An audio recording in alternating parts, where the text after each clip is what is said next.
आज का मुद्दा है इमरती पर बोल जीतू का सेल्फ गोल। इस पर हम बात करेंगे, लेकिन उससे पहले डाल लेते हैं उस खास खबर पर नजर जिसके जरिए हम आगे बढ़ रहे हैं। तो पहले वो खास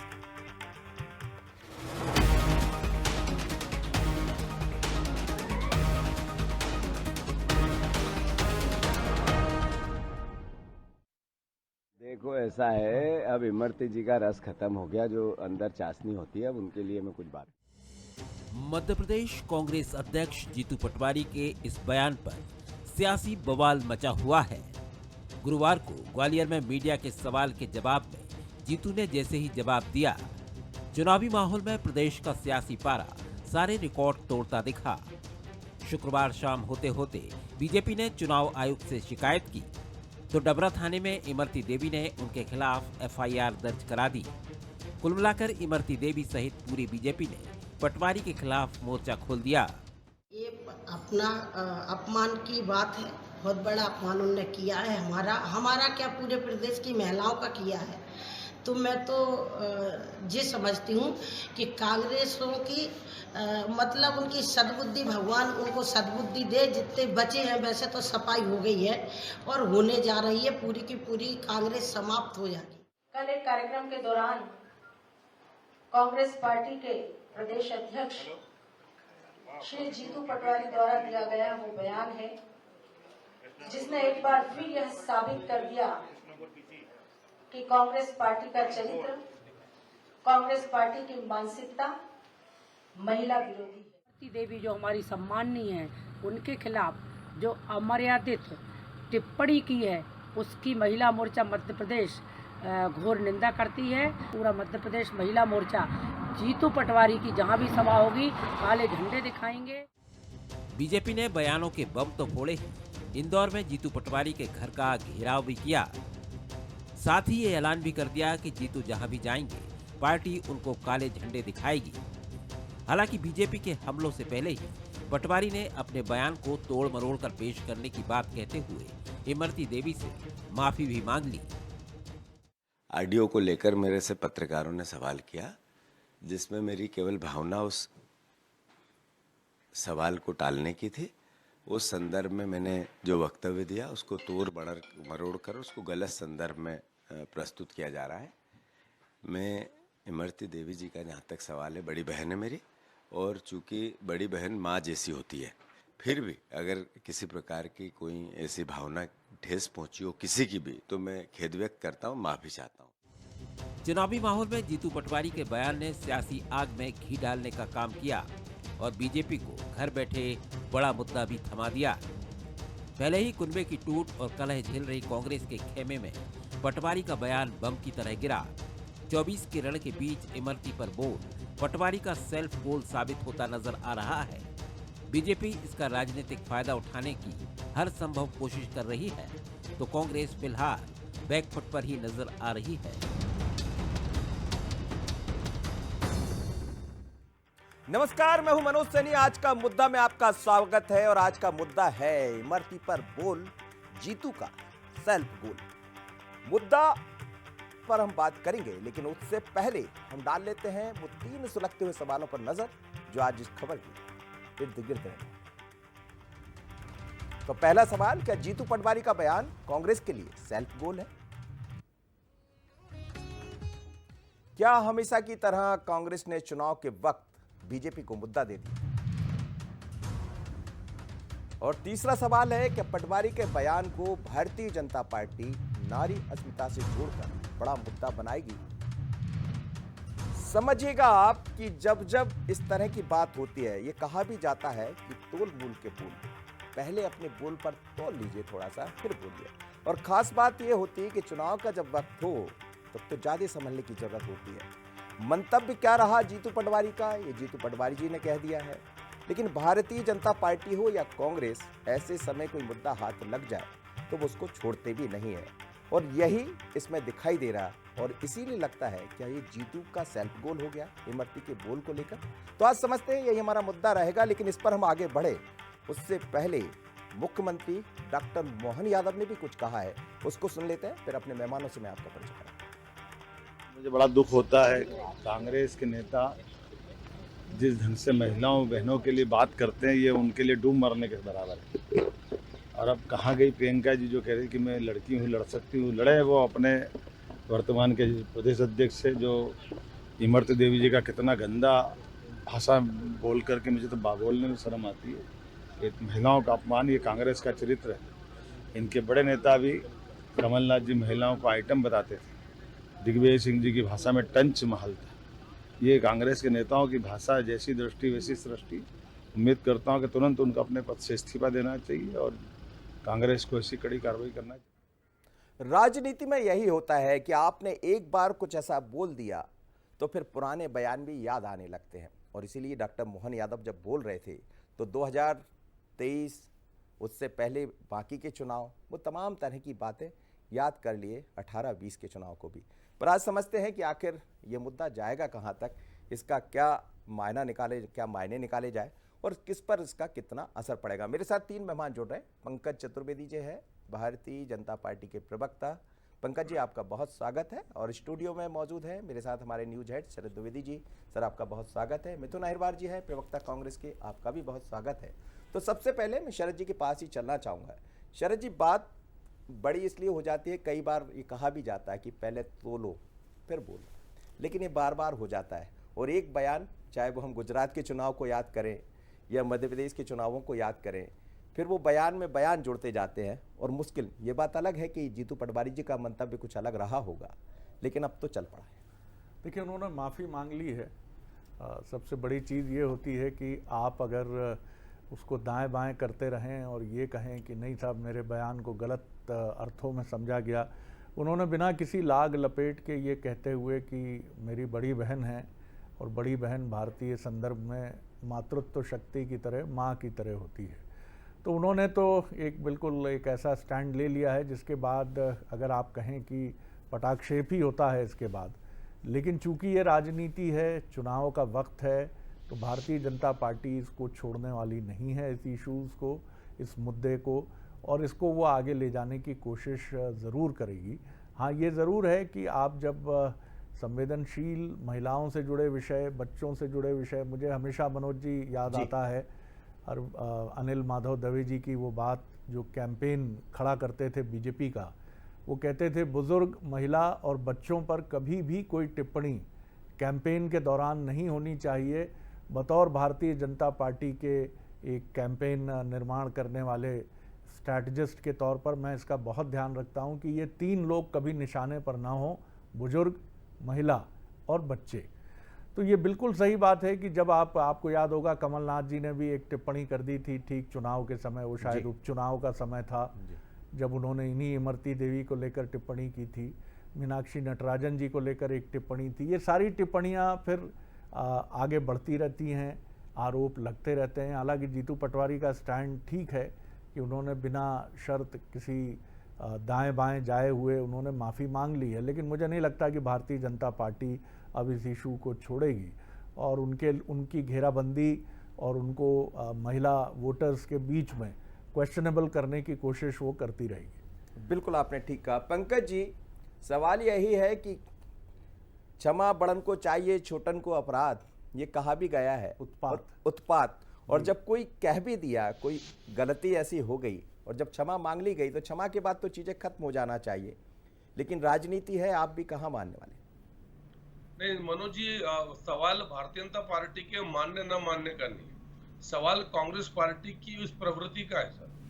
दिग्विजय सिंह जी अपनी पार्टी की एक नेत्री को टंचमाल बोलते हैं, कमलनाथ जी आइटम बोलते हैं। अभी राधिका खेड़ा का प्रकरण समाप्त नहीं हुआ है सर। 2 दिन पुराना छत्तीसगढ़ कांग्रेस पार्टी की नेशनल मीडिया कोऑर्डिनेटर, उनके क्या बयान थे, क्या तकलीफ थी। हालांकि अभी वो पीसीसी पहुंच गई, मैं देख रहा था अभी थोड़ी देर पहले। जी, वो कहाँ पहुंची सर, ये विषय नहीं सर। वो पीसीसी पहुंचती हैं या नहीं पहुंचती हैं, वो उतना महत्वपूर्ण नहीं है। महत्वपूर्ण ये है कि बहन बेटियों को लेकर कांग्रेस पार्टी की सोच क्या है। और इसका मूल दोष श्रीमान राहुल गांधी जी का वो बयान है जहां उन्होंने कहा था कि मैं सनातन धर्म की शक्तियों को समाप्त करना चाहता हूँ। अब सनातन धर्म में शक्ति क्या है? यत् नारयन्ति पूज्यस्ते रमन्ते तत् देवता। नारी शक्ति सनातन धर्म की शक्ति है। माँ दुर्गा, माँ लक्ष्मी, माँ सरस्वती, इनके हम आराधक और उपासक हैं, इनसे आशीर्वाद की प्रार्थना करते हैं। और उसके बाद यदि जितेंद्र पटवारी जी वो टिप्पणी करें जो उन्होंने कल इमरती जी के लिए करी, ये शर्म का विषय है। और मनोज जी, ये माफी तो जब दबाव पड़ा तब माफी ना, और इसके साथ कि मेरी बातों को तोड़ मरोड़ कर पेश किया, इसीलिए शर्म आना चाहिए मनोज जी। मतलब स्पष्ट दंडवत क्षमा याचना होनी थी कि भैया गलती है। और दो विषय प्रमुखता से सामने आते हैं। दलित वर्ग की एक महिला राजनेता, वरिष्ठ राजनेता, इस मध्य प्रदेश की पूर्व मंत्री और महिला, दोनों के अपमान की प्रवृत्ति है आपकी। आपने 1946 से बाबा साहब अम्बेडकर के अपमान का जो सिलसिला उनके विरुद्ध का प्रारंभ किया था, वो 2024 तक आते आते आज भी जिंदा है। आप कर क्या रहे हो देश में? आप आरक्षण लूट कर मुसलमानों को बांटने का षड्यंत्र कर रहे हो। मैं लौटता हूँ। ये आपकी योजना है। आप बहन बेटियों का अपमान करते हो आप। और कहाँ है, हमारा सवाल सिर्फ ये है कि कहाँ है प्रियंका जी, लड़की हूँ, लड़ सकती हूँ। अरे कहाँ, चलिए इमरती जी के लिए ना लड़ो, राधिका जी के लिए तो लड़ लो, आपकी पार्टी की है, पर कोई नियंत्रण नहीं। मिथुन जी, अपनी चिंता बस, बाकी कोई विषय नहीं। मिथुन जी, आपके नेता ने माफी मांग ली, शरद जी भी वही कह रहे थे, मेरा भी वही कहना है। लेकिन क्या माफी मांगने से आपको लगता है कि बार बार ये हो क्यों जाता है? गलती कर क्यों बैठती कांग्रेस? बैठे बिठाए आपने एक मुद्दा दे दी। देखिए, मुझे तो सबसे पहले दुख हुआ कि भारतीय जनता पार्टी आसुरी शक्ति को महिला शक्ति मानती है। मेरे ख्याल से दोनों अलग अलग हैं, और आसुरी शक्ति को ख़त्म करने वाली महिला शक्ति है, ये माँ काली के रूप में हम सब ने भी देखा है। जितेंद्र पटवारी, जीतू पटवारी जी हमारे माननीय प्रदेश अध्यक्ष, उनकी जहाँ तक बात है कि उनके अंदर ये भाव है कि यदि कोई स्लिप ऑफ टंग उनसे होता है तो उन्होंने तो माफ़ी मांग ली। लेकिन हमारे प्रदेश के मुख्यमंत्री, जिन्होंने शिक्षा मंत्री रहते हुए एक दलित युवक को अपशब्द कहे थे, उन्होंने अभी तक क्यों नहीं माफ़ी मांगी? कैलाश विजयवर्गीय जी जो कभी महिलाओं को शूर्पणखा बताते हैं, कभी बताते हैं कि ऐसे कपड़े महिलाओं को पहनने चाहिए जिससे श्रद्धा निकले, वो बताते हैं कि महिलाओं की लक्ष्मण रेखा क्या है, उस पर उनको कब माफ़ी मांगनी चाहिए? मेरे ख्याल से भाजपा को इस बात को बताना चाहिए। और हमारे दलित समाज के जो राष्ट्रीय अध्यक्ष हैं, उनके बारे में भाजपा के नेता आराध्य ज्ञानेंद्र, उनका कहना है कि ये दलित समाज के व्यक्ति हैं, ये काले इसलिए क्योंकि ये जल गए हैं। इस तरीके की टिप्पणी यदि दलितों, मैं स्वयं दलित समाज से आता हूँ साहब। भारतीय जनता पार्टी के नेता कभी हमें कोटे वाला कहते हैं, कभी हमें, और इनके अधिकृत प्रवक्ताओं ने, हमारे पास प्रमाण है, हमने तो कभी ऐसी बात नहीं कही। कभी कहते हैं तुम्हारे सरनेम से तुम्हारा ज्ञान पता चलता है। तो ऐसे लोगों की जो ट्रेनिंग होती है भारतीय जनता पार्टी में, संभवतः ये उनको बताया जाता है कि दलित समाज के लोगों को कैसे ट्रीट करना है। इन्हीं इमरती देवी जी पर आ जाते हैं। यही इमरती देवी जी जब हमारी सरकार में मंत्री थी, एक इनका वीडियो वायरल हुआ था, ये नृत्य कर रही थी, गाना एक पॉपुलर चल रहा था, उस पर भाजपा के नेताओं ने कैसी कैसी घृणित टिप्पणी की थी। पंकज जी तो डिफेंड कर रहे थे उस समय, उन्होंने भी प्रश्न किए थे भाजपा के नेताओं से। तो ये सब एक समग्र प्रभाव बनता है कि महिलाओं के लिए हमारे स्टैंडर्ड्स एक होने चाहिए। मिथुन जी, बात ये है कि उन्होंने ऐसा कहा, आप बता रहे कि पहले इन्होंने ऐसा कहा, तो ये कहने करने की जो बातें, कहीं तो इस पर विराम लगेगा। देखिए, कोई तो सोचेगा, आप सोच लीजिए, आप वो सोच, क्योंकि जीतू पटवारी जी ने सुबह 3:21 पर ही ट्वीट के जरिए इस पर माफ़ी मांग ली है, इसलिए मैं उसको एक्सप्लेन नहीं करना चाहता कि किस नाम को लेकर के उन्होंने क्या, हम इसको जस्टिफाई करेंगे ही नहीं। उन्होंने अपनी गलती मानी और उन्होंने माफ़ी मांग ली। अब बताया जा रहा है FIR कराई जा रही है, इलेक्शन कमीशन में भी जाएगा, तो उसकी विवेचना भी होगी कि क्या वाकई में उन्होंने किसी को दलित मानकर या महिला मानकर के टिप्पणी की है। लेकिन मेरा एक भाव ये है कि भाजपा के नेता जब स्वयं महिला वर्ग को लेकर के टिप्पणी करते हैं, जैसे उदाहरण के लिए अभी इनके महिला मोर्चा ने, मैं केवल 10 सेकंड ले रहा हूं, इनके महिला मोर्चा ने जो प्रदर्शन किया उसमें चूड़ियां फेंकी गई। मतलब चूड़ियां क्या कमजोरी का प्रतीक आप लोग मानते हैं? हम तो मानते हैं चूड़ियां पहनने वाली बहुत शक्तिशाली होती है। लेकिन इस तरीके की जो ट्रेनिंग है वो बताती है भाजपा महिलाओं के बारे में क्या सोचती है, और समय समय पर इनकी सोच सामने आती है। शरद जी, क्या चुनाव आते आते वो तमाम सारे मुद्दे जिन पर हम चर्चा करते रहते वो दूर हो जाएंगे और इस तरह बयान सामने आ जाएंगे? एक और महत्वपूर्ण बात यह है कि जब हम 2 चरणों के चुनाव को देखते हैं तो महिलाओं का वोट प्रतिशत गिरा है। जाहिर है इस पर दोनों दलों की नज़र होगी, लेकिन इस तरह के बयान किसी ना किसी को तो नुकसान पहुंचाएंगे। देखिए, जब चुनाव में गंभीर मुद्दे छिटकते हैं, हालांकि जिस तरह से जो बातें हो रही हैं कि अगर किसी ने कोई ऐसी टिप्पणी की है तो पूर्व में जो गलतियां दूसरी पार्टी ने की है उन दोनों को मिलाकर उसको बराबर नहीं माना जा सकता, ये बिल्कुल सही बात है। लेकिन ना, जब मुद्दे छिटकते हैं तो इस तरह के मुद्दे सरफेस पे आ जाते हैं। जीतू पटवारी माफ़ी मांग चुके हैं, लेकिन उनको भी ये सोचना चाहिए कि आप चुनाव के समय जब भी आप बोलते हैं और किसी महिला को लेकर बोलते हैं, भले ही आपने तुकबंदी करके, शायद जो उपस्थित मीडिया से जुड़े लोग थे, आप ये चाह रहे थे कि देखिए मैं कैसी एक सटायर से भरी टिप्पणी करता हूँ, लेकिन जो एक कोटेशन है कि अपने विचारों के प्रति सतर्क रहिए, वो किसी भी क्षण शब्द बन सकते हैं। हमारे मस्तिष्क में जो उमड़ घुमड़ रहा है, चाहे घर हो, चाहे परिवार हो, चाहे संगठन हो, आप देखते हैं कि एक छोटी सी टिप्पणी इतना भयानक घाव कर देती है कि उसकी गूंज चारों तरफ सुनाई देती है। तो ये आप देखें, अगर अटल जी की तरफ चलें आप इंदिरा गांधी की तरफ चलें, और आज भी ऐसे बहुत से नेता हैं, शिवराज जी की आप बात कर लें, कांग्रेस में भी ऐसे अनेक नेता आपको मिलेंगे कि जिनसे आपने कोई टिप्पणी की तो वो यही कह के निकल जाएंगे कि प्रणम्य है, इमरती देवी अत्यंत विद्वान है, उनकी विद्वता पर मैं क्या टिप्पणी करूं। आप उन्हीं से पूछिए कि उन्होंने ऐसा क्यों कहा। ये बात को ख़त्म करने का सबसे अच्छा तरीका है। लेकिन जब आप सोचते हैं जनसभा में या मीडिया से बात करते हुए कि मैं कुछ नया बोल दूँ, मैं हंसा दूँ लोगों को, मैं ऐसी चुटकी ले लूँ कि यहाँ ठहाका फैल जाए, यहाँ पे लोग हंसने लगे, तो कहीं ना कहीं आप अतिरिक्त जब एफर्ट करते हैं, जैसे क्रिकेट में आप अतिरिक्त एफर्ट करते हैं तो कई बार गेंद आपके बल्ले का बाहरी किनारा लेकर स्लिप के प्लेयर पे खड़ी चली जाती है उसके पास। इसी तरह राजनीति भी है कि जब आप एडिशनल एफर्ट करने की कोशिश करते हैं, कई मुद्दे ऐसे होते हैं जिन पर चुप रहकर प्रणाम करके निकलना बेहतर होता है। यहाँ ये गलती तो कांग्रेस से हुई है। जी पंकज जी, आप जैसा कह रहे हैं कि आपने मन बना लिया कि आने वाले दिनों में, और जहां भी आपकी महिला मोर्चा की पदाधिकारी कह रही थी, तमाम लोग ये बोल रहे थे कि जहां जीतू पटवारी जाएंगे वहां इसका हम विरोध करेंगे। कई बार विरोध को लेकर वो तमाम तरह के मुद्दे दब जाते हैं जिनकी ज़रूरत होती है, और जो जनता आपसे भी समझना चाहती, पूछना चाहती कि आप करेंगे क्या। आप मोदी की गारंटी लेकर आए हैं, आप सरकार की उपलब्धियां, डबल इंजन की बात करते हैं, फिर उनको बताएंगे या ये विरोध के स्वर के बीच में जो वोट प्रतिशत आपका गिर गया उस पर नजर देंगे? देखिए मनोज जी, सवाल वोट प्रतिशत का नहीं है। सवाल मैंने आपसे शुरुआत में कहा था कि आप पूरी कांग्रेस में पटवारी जी का कह रही है माफी तो मांग ली, मतलब माफी मांग ली तो कृपा करी भाई साहब, कोई क्या कृत्य किया था ना माफी लायक, इसलिए माफी की बात करी। अच्छा, आपने माफी मांग ली, अब आपको माफ किया है नहीं किया या ये भी आप तय करोगे। हमने माफी मांग ली, सुबह 3:30 बजे माफी मांग ली, अरे 6:30 बजे मांग लेते माफी। ये माफी का जो दिखावा, इसको लेकर आपत्ति, जिस तरीके से माफी। पंकज जी, माफ नहीं करेगी बीजेपी। शरद जी, मैं वही कह रहा हूँ कि सवाल माफी का नहीं है, सवाल उस प्रवृत्ति का है। हम सब जानते हैं अधीर रंजन चौधरी जी देश की राष्ट्रपति जी के लिए क्या कहा था। आदिवासी वर्ग की पहली महिला राष्ट्रपति अधीर रंजन चौधरी की टिप्पणी क्या थी, मैं दोहराना नहीं चाहता उस प्रवृत्ति की।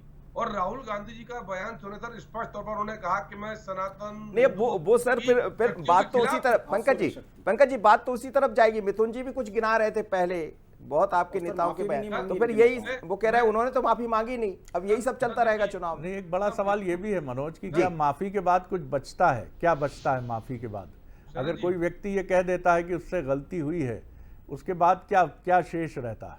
जी मैं शेष की बात नहीं कर रहा सर, आपने भी बहुत अच्छी बात करी एडिशनल एफर्ट्स की और ट्रेडिशनल पॉलिटिक्स की, ये अंतर समझना होगा। और जितेंद्र पटवारी जी भले ही प्रदेश कांग्रेस कमेटी के अध्यक्ष हैं, पर उनकी सर मूल प्रवृत्ति अहंकार की है सर, और अभद्रता की है, और एक नहीं ढेरों प्रमाण है सर। लेकिन वो उनका विषय है, यदि उनको लगता है कि वो इस अभद्र शैली के साथ राजनीति करना चाहते, करते रहे। पहले भी बहन बेटी के लोगों ने क्या क्या नहीं कहा, पैसे को लेकर कहा, तमाम प्रकार की बातचीत। जी मैं तो राहुल गांधी जी को लेकर कर रहा हूँ। उन्होंने कहा संघ की शाखाओं में कौन शॉर्ट्स पहन के लड़कियां जाती हैं, मंदिर में लड़कियां चढ़ ले जाती है, राहुल गांधी जी का बयान है। तो वो सर दिक्कत वहां उस जड़ से है सर, जब ऊपर से राहुल गांधी जी के स्तर पर यदि इस प्रकार की बातचीत आती है, अधीर रंजन चौधरी राष्ट्रपति को नहीं टिप्पणी में बख्शते, तो जितेंद्र पटवारी को लगता है बोल दो, माफी मांग लो, बात खत्म हो जाएगी। लेकिन सवाल उसका है कि कब तक सिर्फ धर्म के आधार पर, जाति के आधार पर, महिला होने के आधार पर, धर्म और जाति पर जाएंगे तो मुद्दे से भटक जाएंगे। वैसे भी मुद्दे तो सब भटके मुद्दे हैं नहीं, बाकी चीजों पर बात होगी। तो मांग ली, अब माफी तो मांग ली, अरे कृपा करी क्या माफी मांगी, क्या कृत्य किया ना माफी मांगने का, ठीक है। तो माफी मांगने में भी दादागिरी, 3:30 बजे माफी मांगी, अरे तो ठीक है पंकज जी, कहा था 3:30 बजे। मैं लौटता हूँ आपकी तरफ, लौटता हूँ, समय होगा तो जरूर आपको फिर मौका मिलेगा। जी मिथुन जी कहते हैं कि दूध से जला व्यक्ति छाछ भी फूंक कर पीता है, और इन दिनों तो वैसे जीतू पटवारी जी को लेकर, खासकर जब अक्षयकांत बम वहाँ चले जाते हैं तो दूसरे तरह के सवाल खड़े हो रहे हैं, और ऐसे में फिर आप एक मौका दे देते हैं। फिर मैं वही कहूँगा कि विराम कब लगेगा? गलतियाँ आपसे होती है, और भारतीय जनता पार्टी इसकी माहिर भी मानी जाती है कि वो मुद्दों को बड़े जल्दी से झटक लेती। वो कमियाँ शायद कांग्रेस के भीतर दिखाई देती, जो उनके मुद्दों को, जैसे आपने 3 नाम गिना दिए, लेकिन मुझे नज़र नहीं आता कि आपने इस तरह के मुद्दे बनाए।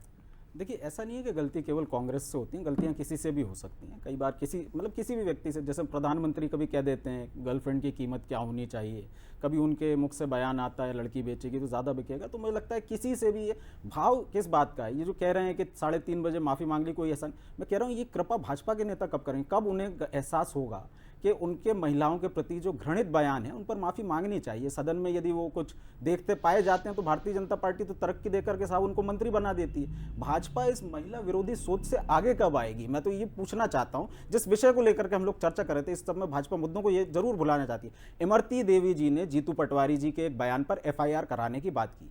किस संदर्भ में वो बयान था?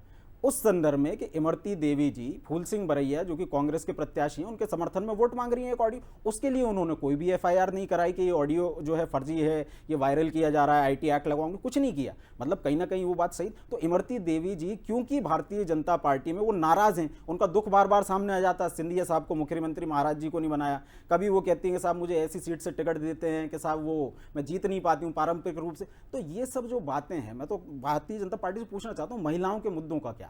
केवल इमरती देवी जी मंत्री हैं इसलिए उनकी बात सुनी जाएगी? हमने देखा है उसी दलित समाज की महिलाओं को निर्वस्त्र करके यदि सागर में मारा जाता है, उसी दलित समाज की महिला को यदि एक नहाते हुए अवस्था में बाहर आना पड़ता है क्योंकि उसके घर का सामान ये लोग उठा करके ले जा रहे होते हैं। आपके चैनल ने भी वो वीडियो दिखाया। मध्य प्रदेश आदिवासी के साथ साथ दलित समाज के क्राइम रेट में यदि नंबर 1 पर पहुंचता है तो मुख्यमंत्री जो कि गृह मंत्री जी भी हैं, वो केवल इमरती जी पर ध्यान देंगे या पूरे प्रदेश पर ध्यान देंगे? और भारतीय जनता पार्टी थोड़ी सी ये जो सज्जनता की राजनीति होती है, गलती हो गई तो माफी मांगी है भाजपा के नेताओं की ओर से, ये भाव कब आएगा? कब महिला विरोधी टिप्पणियों के लिए कैलाश विजयवर्गीय जी माफी मांगेंगे, कब मोहन यादव जी माफी मांगे और कब मोदी जी माफी मांगे? ठीक है पंकज जी, जल्दी से कह दीजिए, कुछ कह रहे हैं बहुत। देखिए, जिस 5 पार्टी सेकंड में सोनिया गांधी जी, इंदिरा गांधी जी और प्रियंका वाड्रा जैसी महिला राजनेता आधिपत्य और अधिकार संपन्न हो, उस पार्टी का नेता जितेंद्र पटवारी जी यदि ऐसी टिप्पणी करे तो वो अपने आप उस पार्टी के मानसिक स्तर को दर्शाता है। ठीक है सर। और जहां तक मिथुन जी आप भी कुछ कह दीजिए जल्दी से। जिस पार्टी में स्मृति ईरानी जी हों, जिस पार्टी में कृष्णा गौर जी हों, जिस पार्टी में स्वयं भाजपा की बड़ी बड़ी माया नरोलिया जी जैसी नेता हो, उसकी ओर से मणिपुर पर कोई टिप्पणी नहीं आती, उसकी ओर से महिला अत्याचार मध्य प्रदेश में जो है उसको कोई टिप्पणी नहीं आती। इमरती देवी जी के दुख पर टिप्पणी नहीं आती, उमा भारती जी के मुद्दों से सुमित्रा महाजन जी के दुख पर टिप्पणी नहीं आती। भाजपा के नेताओं को भी थोड़ी सभ्यता दिखाना चाहिए, अपनी गलत बातों पर भाजपा के नेताओं को माफी मांगनी चाहिए। शरद जी 33% आरक्षण की बात कही गई, अभी लोकसभा के टिकट को हम देखते हैं दोनों दलों की तरफ से, तो उस पर बात नहीं हो रही है, ना बीजेपी की तरफ से ना कांग्रेस की तरफ से।